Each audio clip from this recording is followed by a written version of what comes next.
Kalau kamu berdoa itu yang tadarruk. Tadarruk itu ya yang sangat sopan, wa khufya secara diam-diam atau secara enggak berlebihan. Terus hanya ayat innahu la yuhibbul mu'tadin. Allah itu tidak suka orang yang melewati batas. Itu termasuk melewati batas dalam doa karena ada unsur mendikte Allah. Saya memberi contoh tadi. Misalnya kita sebagai cowok berdoa, ya Allah saya ingin punya istri cantik, sholihah, nasabnya baik, gak pernah cerewet, gak pernah apa. Itu kan nanti nyarinya juga susah. Nanti kalau Allah menjabatkan itu adanya di surga, ning donya ora payu rabi, kira-kira. Ya itu sudah berlebihan. Terus kalau ada ulama mengatakan doa itu mukhul ibadah, itu maksudnya gini, doa itu bukti kita minta itu bukti kita lemah. Nah merasa lemah itu sudah bagian dari ibadah. Makanya masyhur itu syairnya Abdul Al-Haddad itu.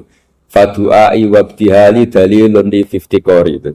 Jadi saat berdoa itu hanya sebagai bukti saya butuh Allah. Saya sendiri tidak punya kepentingan mustajab apa enggak.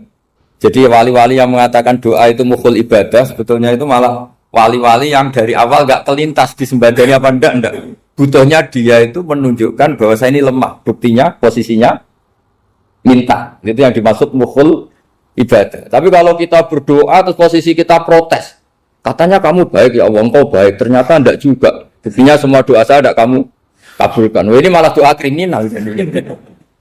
Jadi yang dimaksud mukhul ibadah itu doa itu bukti minta itu bukti lemah. Makanya ada syairnya Abdul Al-Haddad maksud fadu'a ibabdihali dalilun li fiftikor. Jadi saya minta engkau ya Allah itu bukti saya butuh. Jadi itu bukan dua hal yang harus dipertentangkan. Jadi kalau doa dikatakan apa? Ibadah karena di doa itu minta. Nah, minta itu bukti merasa kita lemah. Berarti kita sa'il Allah mas'ul. Kita minta Allah yang kita mintain. Kita menengadah Allah yang berposisi memberi. Itu saja sudah cukup sebagai ibadah. Meskipun doa kita tidak mustajab. Karena memang tadi seperti itu. Kalau di ilmu-ilmu tasawuf itu apa ya? Doa itu memang benar-benar sudah mukhul ibadah karena tadi perasaan merasa butuh sama Allah itu.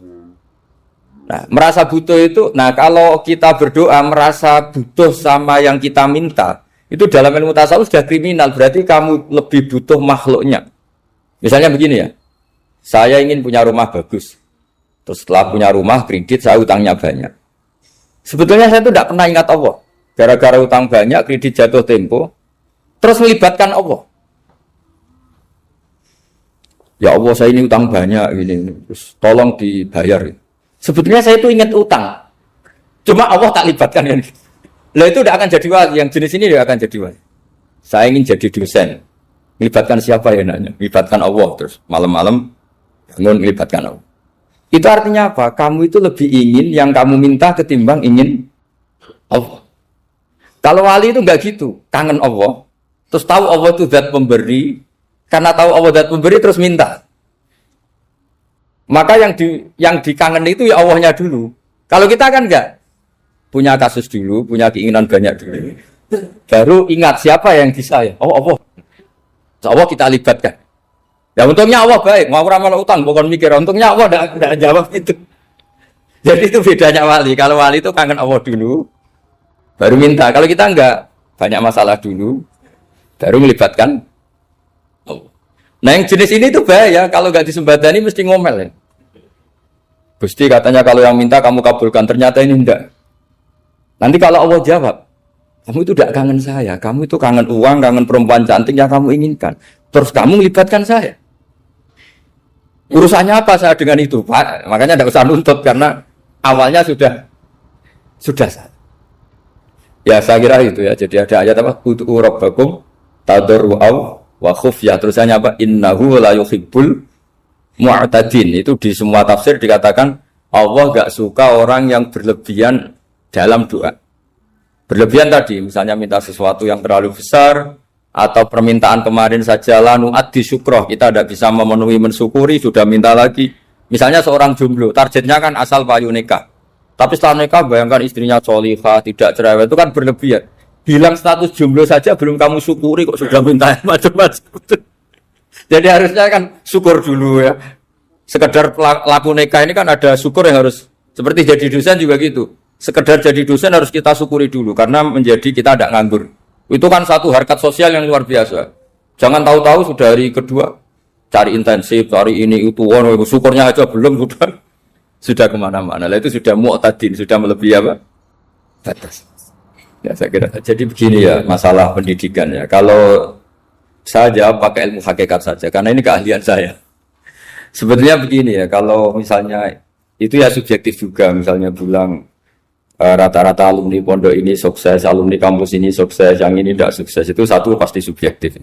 Karena biasanya yang diterkenalkan ya yang sukses-sukses. Saya punya tetangga dari pondok yang Anda sebut itu kebetulan tidak sukses semua. Itu jantung saya sampai ngeluh. Saya ini gimana kok? Ya sudah seperti itu kan subjektif. Tapi menyangkut pendidikan itu begini ya, menyangkut hasil dari pendidikan itu. Andai kan kita bicara ilmu hakikat, misalnya kita mondok itu, mondok kemudian jadi orang miskin, jadi orang yang menurut orang banyak tidak berguna di masyarakat. Ternyata kita ini orang yang kelihatan tidak punya karir, tapi kalau malam sujud sama Allah. Punya anak niat memperbanyak orang sujud, terus punya ibu yang sakit-sakitan kita rawat. Meskipun kita tidak jadi dosen, tidak jadi menteri, tapi indah Allah itu luar biasa karena berstatus ngerawat ibu, ngerawat anak, ngerawat istri. Nah Islam itu datang dengan jargon-jargon seperti itu. Sehingga Nabi kalau muji itu ada Uwais Al-Qarni, ini orang yang luar biasa. Ternyata dia itu punya ibu lumpuh yang kalau kemana-mana harus digendong. Ketika tetangga-tetangganya berhasil sowan Rasulullah itu Uwais Al-Qarni tidak bisa karena setiap ibunya dipamitin mau sowan ke Rasulullah itu sama ibunya nggak boleh. Tapi apa yang terjadi? Justru dipuji-puji Nabi sebaik-baiknya kurun itu waktu adalah kurun yang ada Uwais Al-Qarni. Saya punya teman, ini kisah nyata, saya berkali-kali ngisi ngaji di komunitas ulama. Ini mungkin tidak bagus untuk kampus, tapi harus saya utarakan supaya ya kita evaluasi. Saya bilang gini, saya ini jadi kiai itu sering iri sama orang goblok. Orang goblok itu barokah kata saya gitu. Itu kiai kaget semua karena saya bilang orang goblok itu barokah. Saya beri contoh gini, misalnya saya pinter, terjuara MTQ, juara hafal Quran atau juara baca Quran secara tartil. Ujung-ujungnya saya dapat hadiah umroh atau apalah, atau hadiah rumah atau apa. Pertanyaannya adalah mendapat. Saya ulang lagi, mendapat. Sementara ada santri yang bodoh, gara-gara bodoh itu dosen UI yang enggak, jadi kiai yang enggak, akhirnya dia jadi pekerja di Korea. Barokahnya bodoh tadi. Karena di Korea melihat orang ateis, akhirnya dia kepikiran bikin masjid. Sebagian gajinya disumbangkan untuk masjid. Ini bodoh pendiri masjid. Tapi kita gara-gara dosen dakwah di masjid, ini pinter dapat uang dari masjid. Nah ini bukan nyindir, ini biasa saja, ini maksud saya. Maksud saya, kamu jangan ngabaikan hidup. Akhirnya apa yang terjadi? Saya ini punya teman ini betul. Saya ini kan kecelok dulu tuh Gus Alim. Nasib saya di mana-mana dihormati. Kadang saya merasa dosa. Kok dihormati? Saya punya teman, dulu gobloknya minta ampun sekolah, sekelas maksud. Gobloknya, soalnya gobloknya harus disepakati. Sudah. Iya, goblok mujma'alah kira-kira. Singkat cerita, dia itu hidup di pedalaman Kalimantan sekitar tahun 92. Dulu kan biasalah di dalam hutan itu pasti ada penebangan hutan macam. Dia ada bosnya, yang jelas dia ada bosnya. Saya yakin juga agak kriminal. Karena dia tidak yang illegal logging. Pokoknya ditetir dia hidup di tengah hutan. Ikut orang. Setelah itu dulu nggak ada HP. Sering kirim surat ke saya, Gus, saya ini hidup di tengah hutan. Tapi saya ini muslim pernah mondok. Kalau nggak bikin sumpah itu nggak enak. Bikinlah dia Jumatan.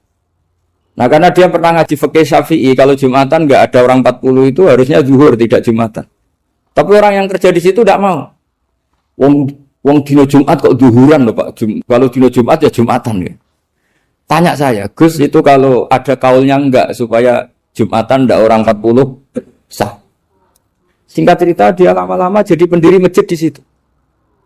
Dia punya sedikit gaji ya dipakai masjid, punya sedikit tanah diwakafkan untuk masjid. Artinya apa? Indawa ini banyak orang bodoh, ternyata di komunitasnya dia muassis, pendiri, pemberi. Sementara kita yang kecelok pinter, dapat umroh, dapat bonus. Kira-kira nanti kita ketemu Allah. Kamu pernah nyumbang Islam apa? Yang bodoh jawab, oh nate Gusti bikin masjid di pedalaman. Kita yang pinter. Kayaknya kalau memberi enggak lah Gusti. Reputasinya mendapat. Ketika Nabi memenangkan perang Badar, itu ada Asra Badrin, tawanan-tawanan perang Badar.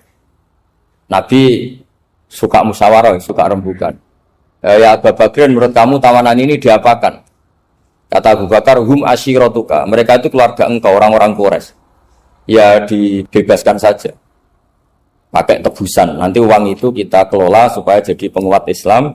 Dan orang-orang ini merasa utang jasa karena harusnya dibunuh, tapi kita bebaskan. Terus tanya, bagaimana kamu ya Umar menurut kamu? Kata Umar, ini kan orang-orang yang dulu ingin bunuh kamu. Yang ingin menghabisi jenengan. Dan sudah ngusir jenengan. Ya setelah ketangkap ya dibunuh, kok repot.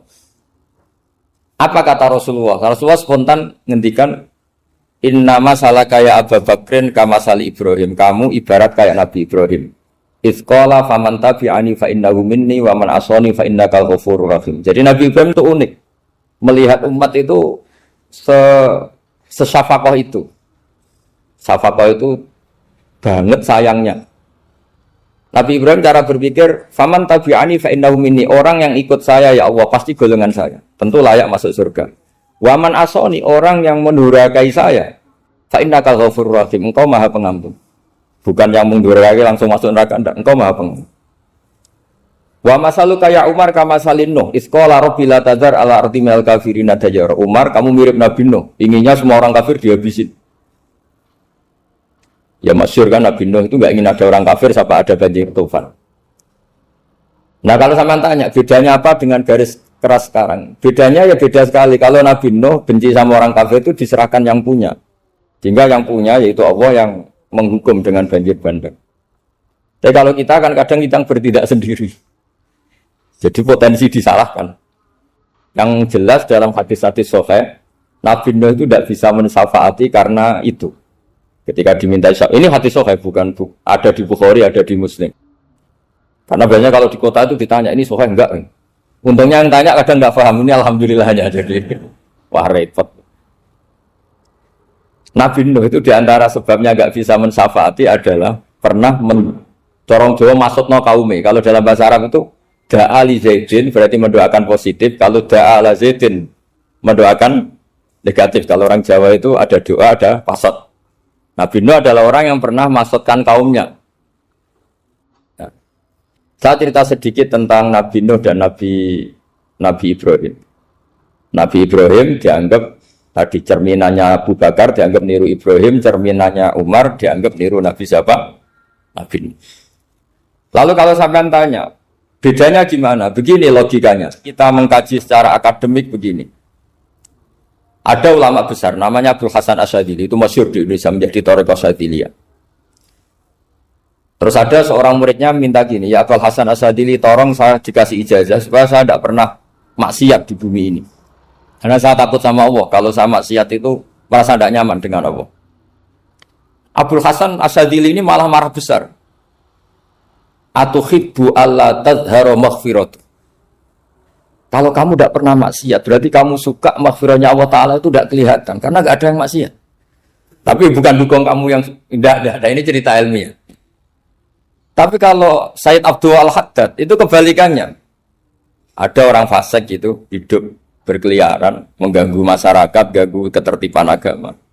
Ada kiai atau siapa gitu mendoakan supaya tobat atau dikasih panjang umur supaya nanti bisa tobat. Itu beliau, Sayyid Abdul Al-Haddad marah besar. Man da'a li fasikin bil baqa faqad ahabba ayu sawahu fi ardi. Orang yang mendoakan orang fasik hidup berarti dia suka Allah dimaksiati di buminya. Jadi akhirnya jadi kutub besar, yang satu Syadziliyah, yang satu Haddadi. Kenapa ya? Karena tadi yang satu cerminan Nabi Isa, yang satu cerminan Nabi Yahya. Sebagaimana sabda Rasulullah tadi, ulama ummati ka anbiya'i bani Israil. Juga masyhur dalam aplikasi pengajaran juga gitu. Masyhur sekali dalam kitab-kitab diceritakan. Kalau Sayyid Abdul Al-Haddad, kalau ada orang sowan itu, kamu ngaji sama siapa? Sama si A. Gitu. Pernah nangis gak pas ngajar? Gak pernah. Udah nggak terus, nggak usah diterusin ngaji orang seperti itu. Hatinya atas, wong orang iso nangis. Ya. Tapi kalau Abu Hasan Asyadzili kebalikan, kamu ngaji sama siapa? Sama si A. Pernah tertawa enggak kalau ngaji? Enggak pernah. Udah, enggak usah ngaji sama orang itu. Orang enggak bisa syukur. jadi itu manhaj besar. Nah akhirnya orang-orang kayak kita ini enggak jelas semua. Nangis ya bisa, syukur, guyu ya bisa. Cuma celakanya kalau kita nangis karena tidak punya uang, kalau guyu karena punya uang, itu masalahnya. Tapi kalau wali-wali dulu enggak. Kalau senyum ya karena saking yakin rahmatnya Allah itu wasiat rahmatu. Kalau nangis ya karena takut azabnya Allah. Kalau kita kan enggak, sangat-sangat materialistik. Ini yang membedakan kita. Sebenarnya nangis dan senyum itu satu keharusan karena Allah punya madharul jalal. Ketika Allah dengan sifat keagungannya, maka kita ini seorang Jawa serakot bersenyum. Tapi Allah itu kadang sebagai madharul jamal. Adanya satu keasikan. Sehingga yang merengut itu yang salah. Makanya dalam ilmu tasawuf, kutub wali itu hanya dua. Allah dengan madharul jalal, dengan Allah yang madharul jamal. Contoh madharul jalal misalnya gini. Ketika Nabi Musa ingin melihat Allah, saking kangennya ingin melihat Allah, Rabbi arini anzur ilaik, ya Allah saya beri hak untuk melihat engkau. Allah dengan jalalnya gini, Allah itu qadir, superior. Tentu gak layak tersentuh barang hadis itu makhluk. Sehingga ketika falam matajalla rabbuhu lil jabali ja'alahu dakka wa kharra Musa sa'iqa. Sehingga enggak levelnya apapun hebatnya Nabi ini tetap makhluk. Sementara Allah itu qadir. Enggak kuat. Makhluk yang fana ini, yang profan ini enggak kuat. Enggak kuat menampung zat yang qadim, yang superior. Sehingga gunung pun hancur. Nabi Musa pingsan. Tapi ketika Allah dengan madharul jamal itu Allah dengan keindahannya